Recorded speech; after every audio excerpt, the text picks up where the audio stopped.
સુરત, વલસાડ, આવરણ તેમજ તાપી અને નર્મદામાં ભારેથી અતિભારે વરસાદ થવાની શક્યતા છે.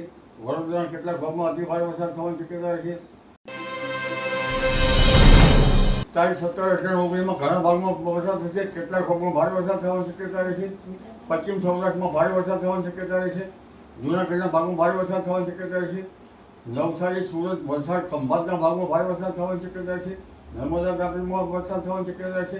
મધ્ય ગુજરાતના ભાગોમાં વડોદરા, નડિયાદ, આણંદ, કપડવંજના ભાગોમાં વરસાદ થશે. કેટલાક ભાગમાં ભારે વરસાદ થશે.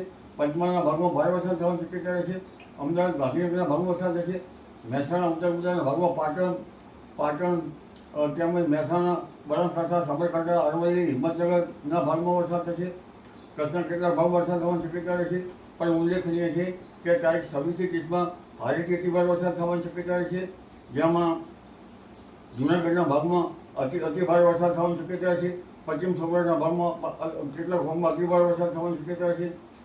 સુરત, વલસાડ, આવરણ તેમજ તાપી અને નર્મદામાં ભારેથી અતિભારે વરસાદ થવાની શક્યતા છે.